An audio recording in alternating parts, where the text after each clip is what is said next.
Hey there, good evening. Nice to see you, and welcome to the Bronx Buzz. This is Bronx Night's program where we talk to reporters and writers and journalists and editors and really anybody putting something out in the Bronx that we want to know about. And this evening, we have a foremost investigative reporter who reports on the environment. Very important to not only the Bronx, but the world. And then in our second segment, we've got an artist who you're going to really enjoy seeing his work. And he's going to be showing in galleries all over the place. So that's somebody else putting something out in the Bronx.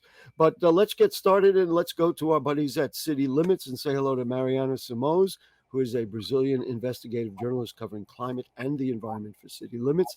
Nice to see you, Mariana.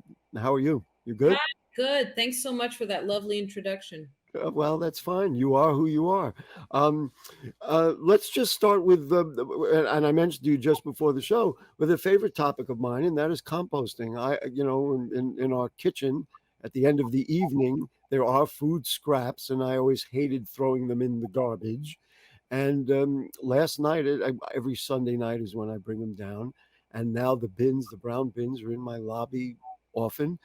What's gone on? The city has done a good job. The city council actually pushed this forward, right?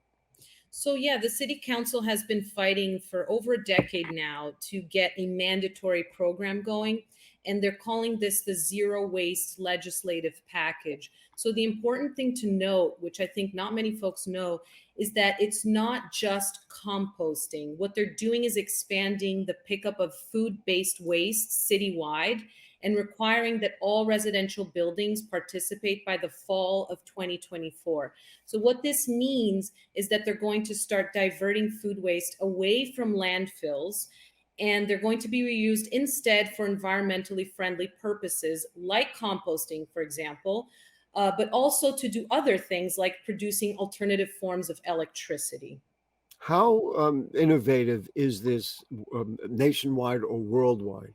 To me, when I visit people who live in other states, and I'm like at the end of dinner, and they're like, "Well, throw it in the garbage," and I'm like, "Oh, you don't do composting?" And they look at me like I'm in another world.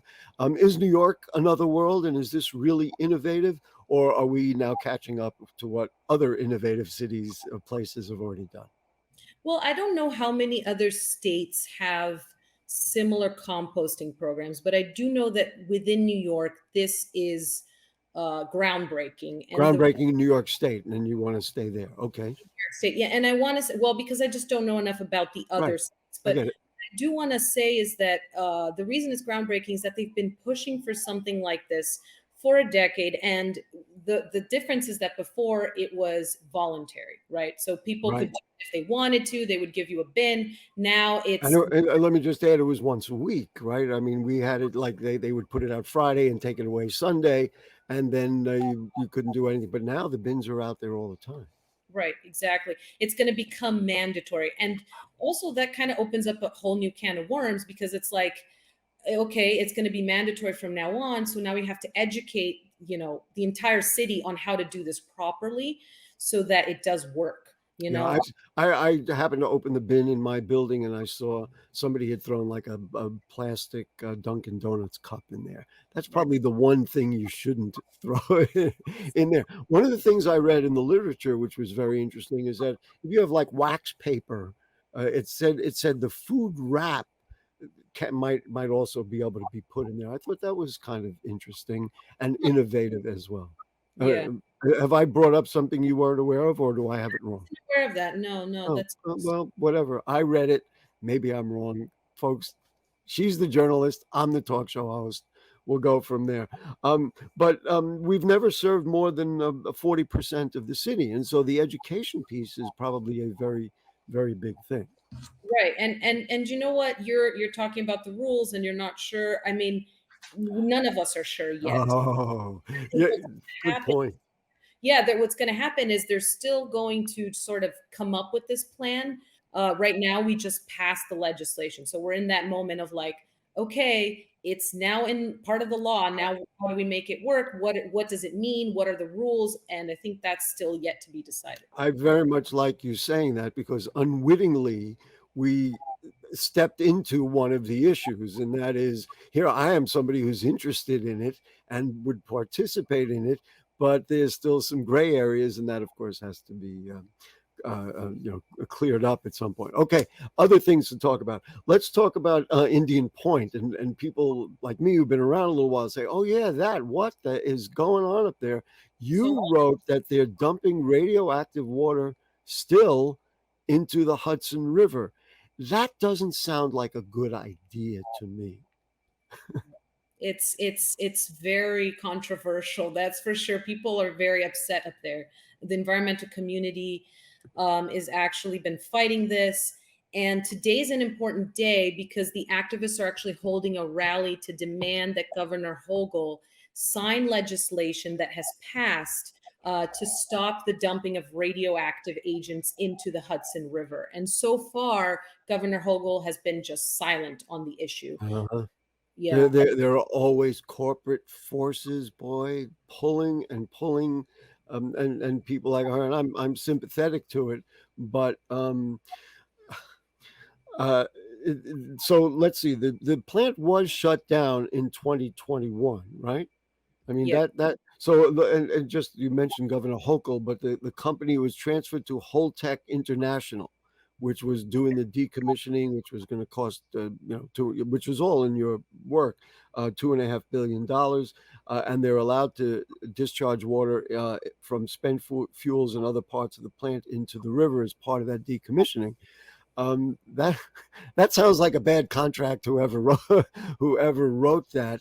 Are there alternatives that could be put? Oh, by the way, you mentioned today. Today we record this on Monday. It will air on Thursday, so it Sorry. will be. No, that's fine. I'm just clearing it up for our viewers. It Yeah. will be earlier, or it was earlier in the week, and maybe we can already find out what happened.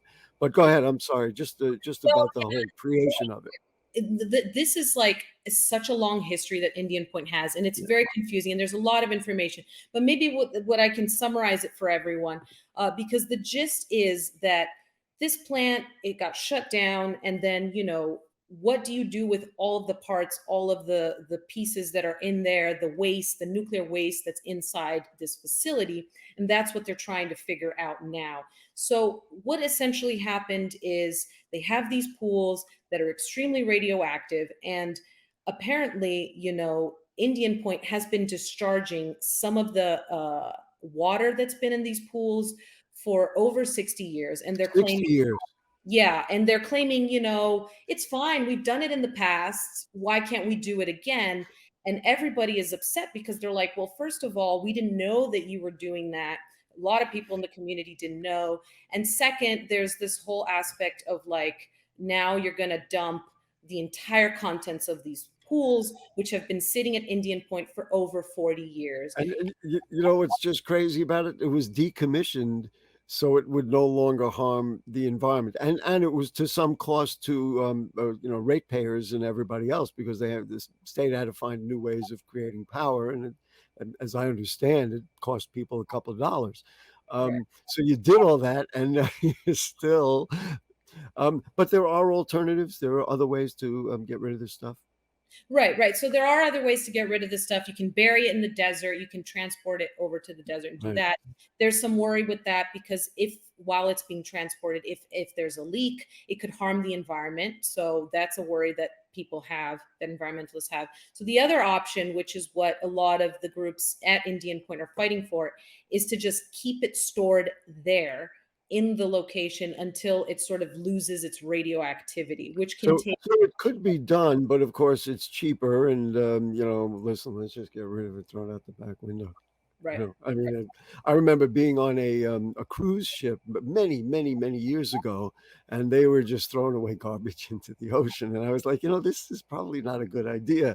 But they were like, oh, just throw it out. Anyway, let's Right. one last thing, Just go ahead. a caveat with that. Yes. There, the Holtec, the company that is now decommissioning the plant, they actually get money. They get a fund paid with taxpayer dollars to decommission the plant, and whatever they don't end up using, they can pocket. Oh, so do it cheaply. Yeah. Why what you just said is important because if they use the cheaper option, which is just dumping it into the river, Sure. Right. cost them less money and they can pocket more money from that fund, which Wow. a lot of the environmentalists and Peter Harcum, the senator that's behind this bill, is saying is like, we got to be aware that That's not a good idea. All incentive. right, I just want to get this in because it is the hottest summer in history all over the world. Beach season is here. How clean is the beach water in New York City? Your report, which came out at the beginning of the summer, uh, said that, let's see, last season, the city's 25 beaches saw a total of 244 closures because of unsafe water. Tell us, or although I don't even want to know, don't tell us Yeah, what's going on. number that you said, the 244 closures, that's up from 94 closures during the 2021 season. So there's been more closures recently. You know, the worst, the beach that's been ranked the worst in that list too is the Douglas and Manor Association Beach in Queens. Okay, this one is a private beach, but that one just got the label of worst beach in the entire state. So that's Wow. something. I'd love to know what is around now. Now, one of the things, and we don't like talking about it on TV, is fecal matter that has been found. But I'm also wondering if there are hospitals in that area, or if there's a waste facility, waste transfer facility in the area, that somehow it gets in. I don't know. Do you have any? Because of course here in the Bronx, Orchard Beach, which is undergoing some much needed construction, is on that, like where that is at for Well, Bronxites? you know what? I will tell you this, and you guys can send this to the viewers. Well, There, I can see you're looking it up as we talk. That's pretty yeah, cool. I will, I sent this over to Anderson. He can pull it up.